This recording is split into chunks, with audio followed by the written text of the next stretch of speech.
Yo, salut Mogi, voilà, c'est Chapeau de paille. On se retrouve enfin aujourd'hui pour la toute première review de One Punch Man. Bon, je sais que c'est un manga voilà, qui est très en vogue depuis que son animé est arrivé, donc je reprécise quand même pour ceux qui seraient pas au jus. Moi, je vous fais uniquement les reviews des chapitres du manga, c'est-à-dire qui sortent. Enfin, en plus, c'est même pas vraiment un manga, c'est un webcomic. Bon, ça, bref, on s'en fout. Donc, faut savoir que ça sort assez périodiquement quand l'auteur il a envie d'en sortir un. En fait, il l'annonce à la fin du chapitre qui est en cours. À la fin du chapitre, il donne la date du prochain chapitre et ainsi de suite. On peut suivre à peu près la sortie du manga. Et donc moi j'avais pris la décision, enfin j'avais fait un sondage d'abord donc pour savoir ce que vous préféreriez, donc à savoir soit sortir une review à chaque petit chapitre, parce qu'il faut savoir aussi que des fois il fait des petits chapitres de 5-6 pages et que c'est pas très intéressant, mais même si en ce moment il est plus sur des chapitres à un rythme assez normal avec 14-15 pages, et donc je vous avais fait cette demande dans une vidéo un petit peu spéciale. Bon alors à la majorité, voire à l'unanimité, vous m'aviez dit que vous préféreriez alors avec 2 ou 3 chapitres, donc pour qu'il y ait plus de matière. Et donc, c'est avec le plus grand plaisir que je vais démarrer cette review avec les 3 derniers chapitres qui sont sortis. Donc, il y a le dernier qui est sorti hier, j'attendais cette sortie pour pouvoir enfin lancer cette review. Et enfin, ouais, pour pouvoir relancer la review. Et donc, on va démarrer tout de suite avec le chapitre 55. Donc, oui, vu je crois qu'il y a deux types de numérisation pour One Punch Man. Il y en a qui sont dans les 83, je sais pas quoi, et puis la publication originale qui elle est à 55, même certains sites de Scantrad ont changé leur publication pour se mettre à la publication japonaise, donc c'est bien le chapitre 55, voilà. Donc alors ce chapitre 55, qui va donc suivre un petit peu les événements qui suivent, donc je vais un peu vous recontextualiser tout ça quand même un minimum. Donc on est durant l'arc en fait, durant l'arc de Garou, ouais, je crois qu'on peut qualifier cet arc qui lui est propre, même s'il y a d'autres antagonistes. Donc Garou qui est le disciple de maître Bang Gros d'Argent, donc le maître du dojo qui est le troisième héros dans la ligue des héros, en fait il est classé numéro 3 juste derrière Blast et Tatsumaki, donc la femme tornade, donc quelqu'un d'assez balèze, et donc il nous avait appris il y a quelques chapitres déjà qu'il avait eu un disciple qui avait fait fuir tous ses disciples dans son dojo, un disciple qui était beaucoup trop balèze pour les autres et donc qui a littéralement traumatisé, voire éclaté, enfin, ouais, même éclaté d'ailleurs, même éclaté certains de ses disciples. C'est pour ça qu'aujourd'hui il n'y en a plus qu'un. Donc Charanko, donc qui lui est resté fidèle, mais bon voilà, il est clairement pas le poids face à Garou, donc son disciple un peu déserteur. Et donc l'arc actuel est assez centré sur lui, donc il est un peu considéré comme pas ouais comme le tueur d'héros, même s'il a pas, enfin je me rappelle plus s'il a tué exactement. Enfin bref, le mec il castagne du héros, il éclate tous ceux qu'il trouve, et maintenant il s'est assez réorienté vers le classe S, vu qu'il y a quelques chapitres déjà il a éclaté Maître Débardeur, donc qui était le héros classé 15e si je dis pas de bêtises. Et donc là il était à la poursuite de Bat de Métal qui était en train de se battre contre un 1000 pattes géant de niveau dragon, d'ailleurs encore une fois superbement bien dessiné par Murata. Donc je rappelle, le manga est à la base scénarisé puis créé par One, et donc il a collaboré avec Murata par la suite pour qu'il puisse redessiner son manga, et vraiment ça a vraiment de la gueule. Surtout que là avec le format webcomic c'est un peu plus enfin les auteurs en l'occurrence sont un peu plus libres, notamment Murata qui peut rajouter des pages un peu à sa guise, comme là ça arrive souvent avec des rééditions des derniers chapitres sortis où il rajoute 2-3 pages ou avec des dessins vraiment super beaux. Enfin là l'occurrence chapitre là avec le mille pattes, c'était vraiment superbement bien dessiné. Et donc on voyait donc je reprends un petit peu où on en était avec donc Bat de Métal qui était en train de se castagner contre un 1000 pas de géant, donc de niveau dragon. Donc je rappelle le niveau dragon qui est le niveau le plus puissant avant le niveau dieu. Donc je crois pas qu'on ait encore une niveau dieu si je dis pas de bêtises dans le manga. Je pense que ça m'aurait marqué. Enfin on a eu 2-3 niveaux dragon que Saitama a pu régler sans trop de mal, vous vous en doutez. Mais là c'est la première fois vraiment qu'on voit, enfin on voit vraiment, enfin, il y a encore Saitama n'est pas encore intervenu, mais là on voit vraiment un autre des héros, hormis Genos, voilà, parce que Genos est tout le temps fou avec Saitama. Un autre héros donc de classe S du coup qui doit se charger d'un niveau dragon, et on voit qu'il galère pas mal, même s'il a pas mal réussi quand même même s'il arrive quand même à tenir le coup. Donc tout le long de ce chapitre là c'est de la castagne, c'est de la baston, enfin ça vole dans tous les sens, encore une fois superbement bien dessiné. Et en parallèle de ça, donc on voyait donc 2 héros, je me rappelle plus leur catégorie ni même de leur nom, je me rappelle juste qu'on les avait vus il y a quelques chapitres. Donc ils avaient aidé Bat de Métal à un moment où je crois qu'il était chargé de missionner 2 personnes assez riches, donc un père et son fils. Et donc le mille pattes a attaqué par la suite, et lui il allait charger du mille pattes, et il a confié donc la mission à ces deux héros, donc de se charger de la protection de de ces 2 personnes, donc du père et de son fils, qui sont assez dans une situation assez aisée. Et donc, on va poursuivre sur ce chapitre-là avec Bat de Métal, donc il va continuer d'enchaîner son combat. Et malheureusement pour lui, à un moment, il va être projeté au loin, donc c'est à la fin du 55, la fin du chapitre 55. Il va être projeté assez au loin, bah, le pauvre. Et malheureusement, en fait, au moment où il va aller contre-attaquer, il tombe sur qui? Il tombe sur Garou. Et donc, au début, il croyait, ah mince, je voulais me faire battre de métal, mais maintenant il est hors combat. Mais heureusement pour lui, et même malheureusement pour Bat de Métal, ce dernier s'est relevé. Puis au moment, en fait, il allait repartir à l'assaut. Donc, Garou lui dit, ah, mais en fait, t'as encore Constant, super, je vais pouvoir me farcir contre toi. Puis Bat de Métal, il comprend pas, il lui dit mais qu'est-ce que, oh, dégage, franchement, laisse-moi faire mon boulot et tout. Tu vois pas qu'il y a ce mille pattes qui est en train de m'attaquer. Puis là, Garou est en train de l'attaquer en traite, franchement, et puis Bat de Métal a juste le temps de le contrer avec sa batte de baseball. Et là, le combat va se déchaîner entre les deux. Et donc, ça se termine là pour le chapitre 55. Tout de suite, le chapitre 56. À chapitre 56, du coup, on va vraiment prendre un contre-pied par rapport au chapitre précédent avec le combat donc entre Garou et puis notre ami Batte de Métal. On va retourner donc au QG de l'association des héros, donc qui avait été reconstruit par le Chevalier Mécanique après la grande attaque de la capitale. Donc je crois que c'était, je sais plus, c'était A ou Z City, donc par les extraterrestres dans le grand arc précédent. Pour ceux qui se rappellent, même Saitama, il avait été projeté sur la Lune à un moment. Enfin, c'était vraiment un très bon arc celui-là. Et donc on se retrouve à la base de l'association des héros, donc où l'état d'alerte est vraiment décrété. Et elle nous informe normalement que le mille-pattes, en fait, il a grandi depuis le temps, donc ça fait un moment que le mille-pattes il est déjà là, qu'il est l'aîné de sa race et qu'ils l'ont laissé grandir pendant 2 ans, pépère, et que maintenant il a atteint ce niveau-là.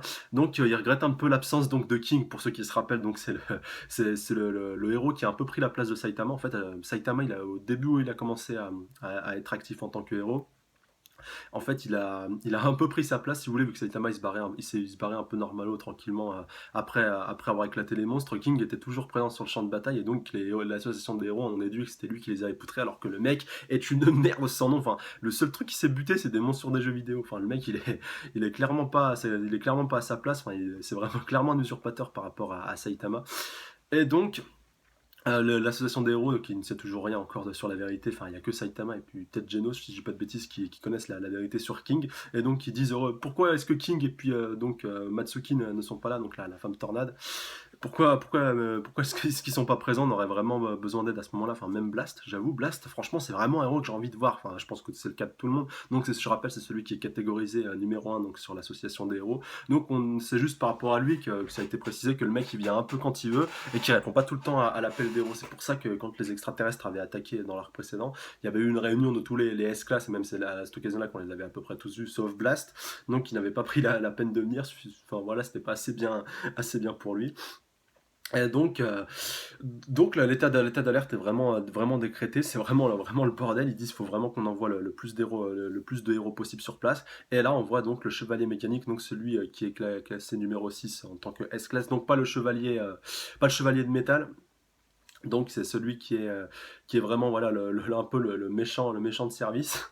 Et donc il intervient sur place. Donc je rappelle, c'est celui qui est un petit peu, enfin, je crois que c'était Croc d'Argent ou un autre héros qui avait averti, oui, Croc d'Argent, l'époque, qui avait averti Genos comme quoi il convoitait, enfin qu'il devait le considérer comme son ennemi, ou Chevalier, non, c'est l'autre Chevalier, pardon, parce qu'il y a Chevalier de Métal et Chevalier Mécanique, et j'ai souvent tendance à confondre les deux. Donc c'était Chevalier de Métal, donc durant l'arc les extraterrestres qui avaient averti Genos de se méfier de Chevalier Mécanique parce qu'il convoitait en fait sa puissance. Voilà, vu qu'on sait que Genos est un cyborg et qu'il était un peu convoité par ce dernier qui lui voulait pas que du bien, donc il fallait se méfier de lui.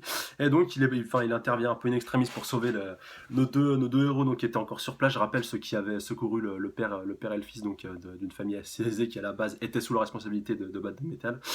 Et donc un chevalier mécanique intervient en extremis pour les sauver, mais bon, voilà, il n'est pas venu. Enfin, si vous voulez, pour l'image, il vient pour les sauver, mais en réalité, comme il le dit lui-même, il vient juste pour essayer de récupérer une partie du cartilage du mille-pattes pour pouvoir s'en servir à son propre gré, pour pouvoir créer, pourquoi pas, un nouveau robot avec une carapace un peu plus solide, vu qu'il a vu qu'elle était quand même assez résistante.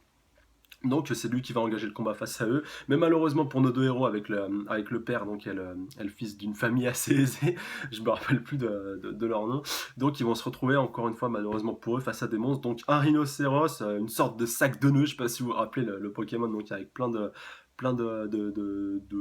nœuds qui sortaient de partout, plein de sortes de limaces, enfin je sais pas vraiment, de spaghettis plutôt qui sortent un petit peu de partout, et puis une sorte de poulet assez difforme et assez gros, donc ils vont se retrouver face à ces trois monstres et ça va être assez difficile pour eux.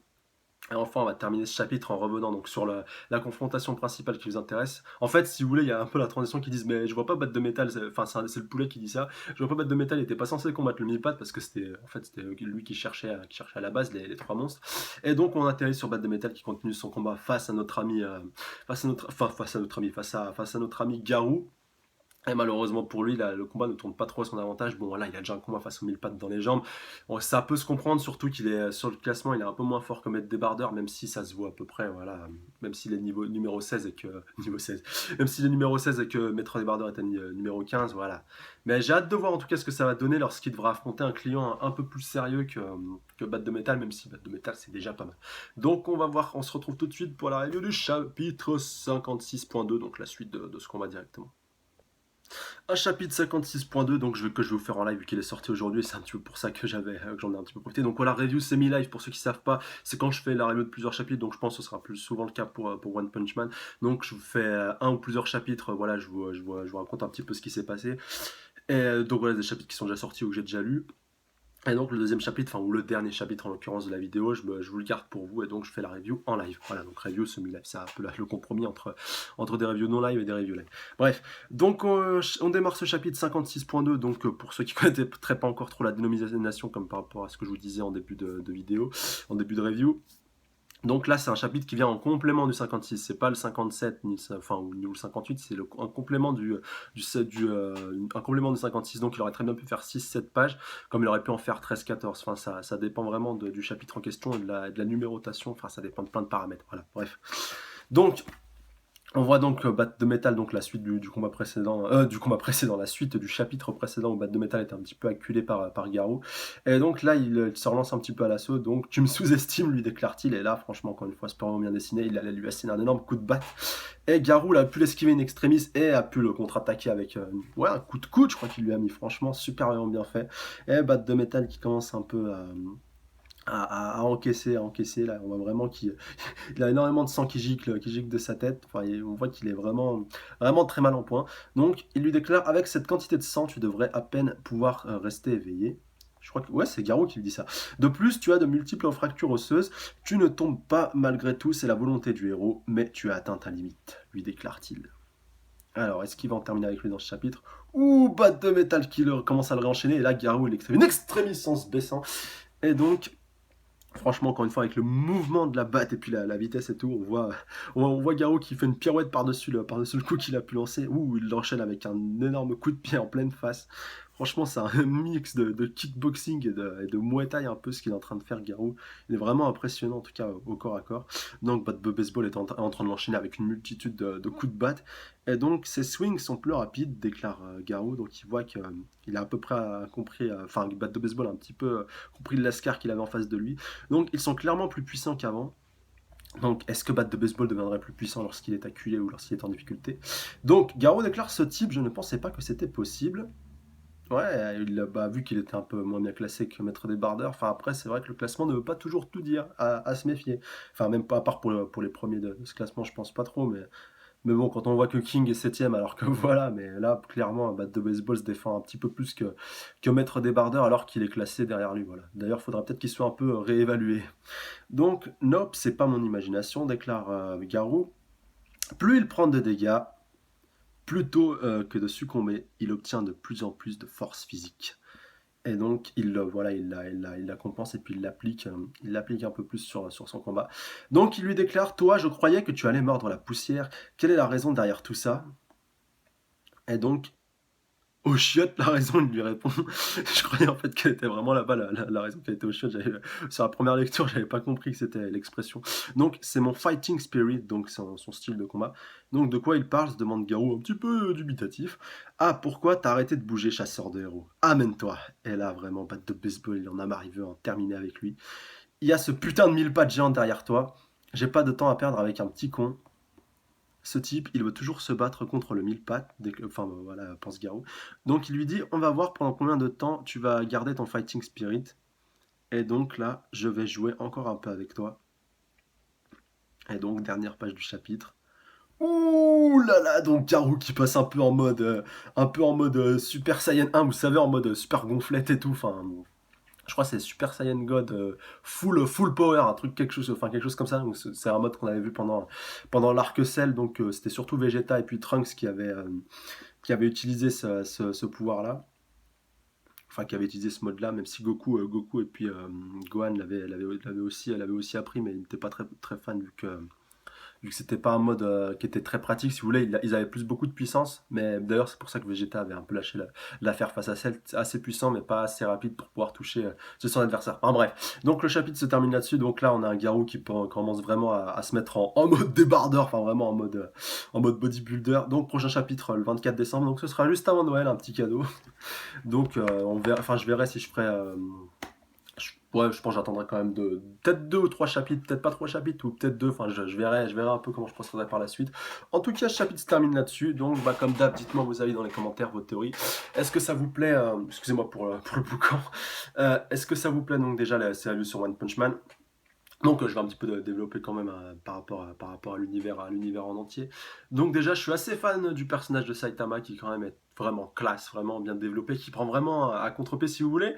Enfin, j'entends beaucoup de monde qui dit ouais c'est qui est plus fort entre Goku et Saitama. Pour moi ce débat, comme pas mal de youtubeurs l'ont dit déjà ou pas mal de personnes qui ont été questionnées sur le sujet, il n'y a pas vraiment matière à débattre parce que One Punch Man quand on le regarde bien, quand on le regarde sous tous les coutures, c'est un anti-shonen si vous voulez. Je m'explique. Dans tous les shonen, vous avez, enfin dans la majeure partie des shonen, vous avez l'apprentissage. Vous avez rarement un personnage complètement cheaté dès le début, comme ça peut être le cas avec Saitama. Dans Naruto, on a au début voilà, il maîtrise pas Kyuubi, il maîtrise pas le Rasengan. Et ça va être de l'apprentissage tout au long de l'aventure. Même Luffy, voilà, qui a le fruit du gomme gomme dès le début du manga, il continue de progresser avec l'entraînement qu'il a eu avec Raining à la à l'ellipse, enfin bref, dans les 3 quarts des mangas, le personnage principal, il progressera, si vous voulez, au fur et à mesure au fur et à mesure de son manga et donc de son aventure. Alors que là, Saitama, il est complètement pété dès le départ. Bon, bien sûr, il y a un petit peu une progression, surtout pour, enfin, si vous voulez, l'auteur il a voulu rester un petit peu en corrélation avec le reste des Neketsu en mettant Genos. Genos qui, lui, par contre, peut continuer un petit peu à progresser, d'ailleurs, qui est disciple de Saitama, voilà, même s'il est un peu mieux classé que lui, bref. Mais si vous voulez, le but là, ce sera pas de devenir plus fort, là, on est plus fort, et le but ce sera de trouver quelqu'un qui sera suffisamment résistant pour pouvoir un petit peu faire jeu égal avec nous. C'est un peu le cas avec Garou depuis qu'il a apparu, et aussi avec le ninja dont j'ai un peu oublié le nom. Voilà, c'est des personnages qui sont assez récurrents, qui vont sûrement réapparaître par la suite en devenant de plus en plus forts, et donc on verra s'ils sont de taille pour pouvoir se mesurer à Saitama ou à Genos ou à d'autres personnes, par exemple d'autres S-classes d'autres S-classes donc de l'association des héros. Bref, enfin, c'est vraiment un manga qu'il faut prendre dans ce sens-là. C'est un peu vraiment un anti shonen et il est là un peu pour casser les codes. Donc c'est pour ça que de le comparer à d'autres mangas qui appliquent, si vous voulez, le schéma classique, c'est pas très intelligent. Il faut plus essayer de comparer les shonen entre eux, même si je suis moyennement fan de comparer plusieurs univers qui n'ont pas trop d'éléments qui sont un petit peu en corrélation. Par exemple, comparer Dragon Ball à Naruto, enfin voilà, tu peux pas vraiment comparer les choses. Dragon Ball, ça s'étend à l'univers, enfin avec Dragon Ball Super encore plus aux galaxies, aux univers, à tout un système, alors que Naruto, on restera toujours sur la Terre. Bon, même si dans The Last, on part sur la Lune, bref, voilà, je vais pas tout vous spoiler, mais dans Naruto, on partira jamais vraiment dans l'univers. Enfin, franchement, ça perdra tout son charme. Déjà, on part dans les 5 pays, grands pays ninja, voilà.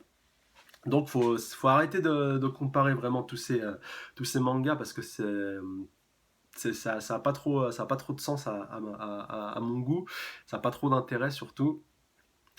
Puis d'ailleurs, si vous avez un personnage préféré d'un manga, vous pensez qu'il est plus fort que l'autre, voilà, vous avez le droit de le penser, mais allez pas chercher à débattre et à prouver par A plus B, ouais, tu vois, celui-là, machin, il est capable de péter une planète, l'autre il est capable de péter, de péter un univers, enfin voilà, ça a pas trop d'intérêt parce que les mangas n'ont pas été conçus de la même manière. Encore ce serait le même auteur qui aurait fait ça. Par exemple, comparer Dr. Slump à Dragon Ball, ça c'est plausible parce que ça se passe dans le même univers, d'ailleurs ça a été prouvé par Akira Toriyama et c'est fait par le même auteur. Là, il y a matière à débattre, mais débattre de 2 univers qui ont complètement rien à voir avec 2 personnages complètement différents, là c'est pas trop plausible et trop possible. Par exemple dans l'univers DC Comics, par exemple, là il y a Superman versus Batman qui va bientôt sortir au cinéma l'année prochaine. Là il y a matière à débattre parce que les 2 personnages sont issus du même univers, ils vivent voilà, dans les États-Unis. Il y a Superman à Metropolis et il y a Batman à Gotham City, ça se passe dans le même monde et les 2 personnages peuvent interagir. C'est pareil avec les Avengers qui vivent dans le même monde. Là vous pouvez faire des comparaisons et c'est plausible, mais comparer 2 univers qui n'ont rien à voir, là il n'y a pas trop de matière à débattre et c'est pas très intéressant. Bref, voilà, la petite parenthèse est un peu close. Donc, ce que j'attends par rapport à la suite du manga, bah, déjà des ennemis un peu plus costauds. J'ai hâte de voir aussi la deuxième confrontation, parce que je vous rappelle quand même que Saitama avait déjà rencontré Garou, même si ce dernier n'avait pas pris conscience de sa puissance. Je crois même que Saitama il lui avait mis un petit coup derrière la tête et Garou s'était endormi dans un sac, dans des sortes dans des ordures. Et donc il avait pas trop compris ce qui lui était arrivé, puis il recherche encore un petit peu Saitama. Et donc j'ai hâte de voir les retrouvailles entre les deux, de voir une bonne vraie baston entre les deux, ou même Genos, parce que Saitama, voilà, si Saitama n'arrive pas à battre Garou en un seul coup de poing, j'avoue que ça serait un petit peu moyen, donc j'aimerais bien le voir déjà affronter Genos, voir ce que ça donne, et après pourquoi pas Saitama, et puis qu'on voit un petit peu ce que ça donne. Donc en tout cas, dites-moi dans les commentaires ce que vous pensez qui va se passer dans le prochain scan. Est-ce que vous pensez que, bon, il y a de fortes chances que Garou gagne ce combat pour affronter notre classe S un peu plus relevée, mais est-ce que vous pensez que le combat que le combat Garou versus batte de baseball, ouais, batte de baseball, va se, euh, va se terminer donc dans le prochain chapitre ou est-ce que ça va encore traîner un petit peu en longueur. Donc dites-moi vos avis par rapport à ça dans les commentaires. Et est-ce que cette review vous a plu? Est-ce que ces chapitres vous ont plu? La manière dont j'ai eu de les traiter vous ont plu? Voilà, c'est un petit peu nouveau avec One Punch Man, c'est un petit peu spécial. Le rythme, si vous voulez, le rythme de l'avancement des combats. Parce que là, on n'a pas énormément avancé malgré tout. Mais voilà, dites-moi quand même vos avis dans les commentaires par rapport à tout ça. Donc, comme d'habitude, n'hésitez pas à lâcher un petit pouce bleu si cette review vous a plu. Cette review, ou ces chapitres d'ailleurs. Partagez la vidéo avec un maximum de personnes pour qu'on soit toujours plus nombreux à débattre dans les commentaires. Et surtout, abonnez-vous à la chaîne pour toujours plus de reviews et pour être averti surtout de mes prochaines reviews. Voilà, passez un bon week-end, prenez soin de vous, salut à tous, sayonara.